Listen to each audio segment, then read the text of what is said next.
Hello everyone and welcome to English Mirror. This video is on the reform bills, which were a series of proposals to reform voting in the British Parliament. So let's understand in detail the various reform bills that helped England to become a democracy.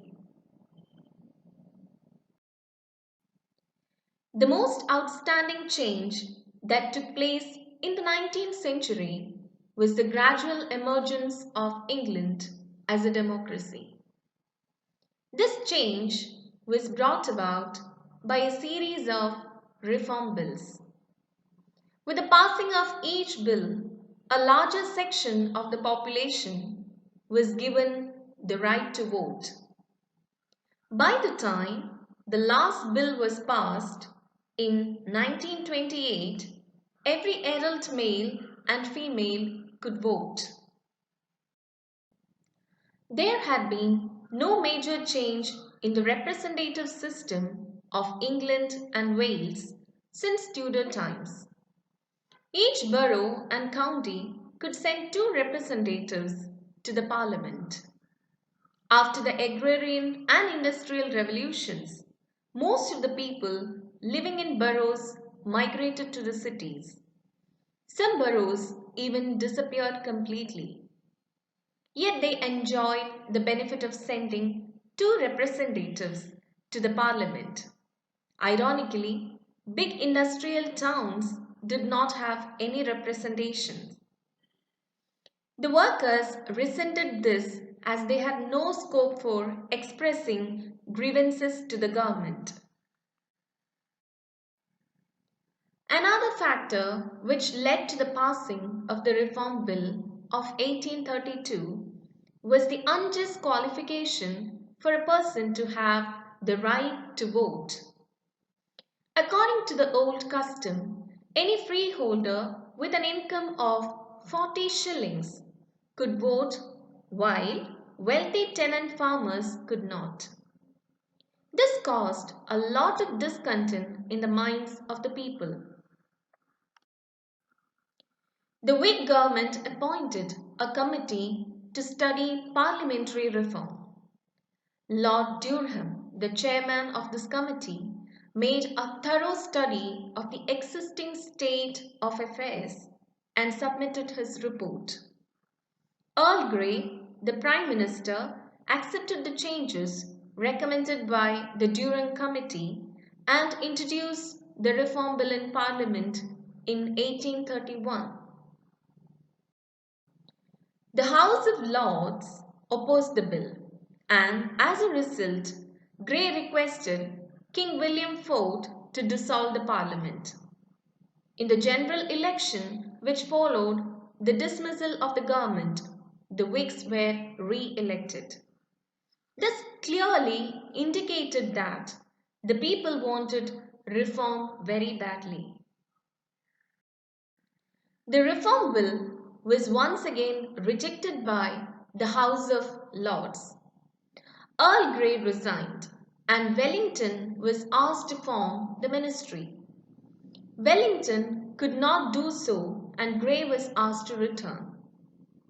When the bill was proposed for the third time in 1832, it was finally passed. The total number of seats in the House of Commons remained unaltered. 56 rotten boroughs were disfranchised and 30 others could send only one member. As a result, 143 seats were released.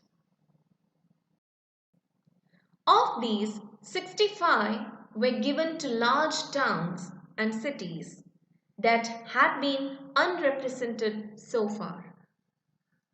65 others were given to newly created rural constituencies that were thickly populated. The remaining 13 were given to Ireland and Scotland. As far as the question of franchise was concerned, the 40 shilling freeholders retained the right to vote, but the franchise was extended to copyholders and leaseholders whose lands were worth £10 a year. Short leaseholders and tenants whose lands were worth £50 a year were also given the right to vote. These changes, although they might appear impressive at first glance, were not all that revolutionary. The people expected a great deal from the Reform Bill, but in reality, only one section of society benefited: the middle class. It nevertheless broke the monopoly of power possessed by the gentry and the nobility. By giving the vote to the middle class, the center of gravity in politics was shifted. A major result of the Reform Bill of 1832 was that it had set the ball rolling. Once one section of society got the franchise, the other sections were bound to make demands too. The working classes, who did not benefit through the Reform Bill, remained disgruntled. This led to several agitations and movements. Of these, the most important were socialism, trade unionism, and Chartism. Chartism was an uprising demanding reform. It was a movement started by William Lovett in 1836.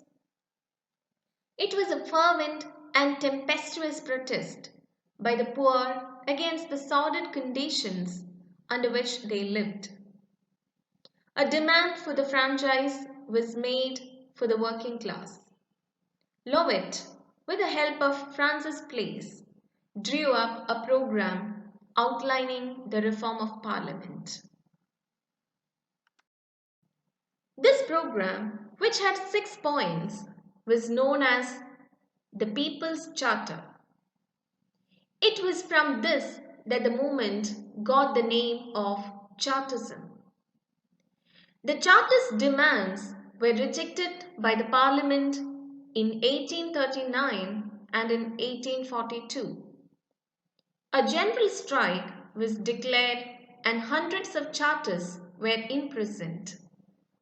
Although the movement appeared a failure, ultimately most of their demands were conceded. The second Reform Bill was introduced by Gladstone in 1866 and was rejected in the House of Commons itself. Later, there was a wave of resentment among the working classes and the lower middle classes. They demanded reform and held demonstrations at Hyde Park. Lord Derby, who was the Prime Minister then, passed the second Reform Bill in 1867 with the support of Disraeli. This gave the vote to artisans and small householders. By the Reform Bill of 1867, all workmen who lived in towns got the franchise. After 1867, 1 out of 12 people had the right to vote. However, agricultural labourers and miners were excluded. The third Reform Bill was passed by Gladstone when he was Prime Minister. It was rejected by the House of Lords and was finally passed only after a series of conferences between Gladstone and Salisbury. Through this bill, all householders in the counties were given the right to vote. By this move, about 2 million new voters were created in England. It also increased the electorate in Ireland and thus gave it a greater representation in Parliament. The most important effect of the Third Act was that it did away with the old practice of representation by counties and boroughs. The country was divided into single-member constituencies of equal population. Every man who lived in a permanent house, either as a landlord or as a tenant, had the right to vote. This act made England a democracy and dealt a severe blow to the power of the aristocracy. The power now passed over completely to the people. The Representation of the People Act of 1918 gave the vote to all men above the age of 21 and to all women over 30. For the first time, women were given the franchise. This age difference was abolished in 1928, and since then, both men and women were considered equals as far as the electorate was concerned. A study of these reform bills unfolds before us the gradual emergence of England from the clutches of the king and the nobles. Step by step, the various sections of society were given the franchise until every adult male and female had a role to play in choosing the government. Today, England is one of the leading democratic countries of the world and serves as an example to the rest.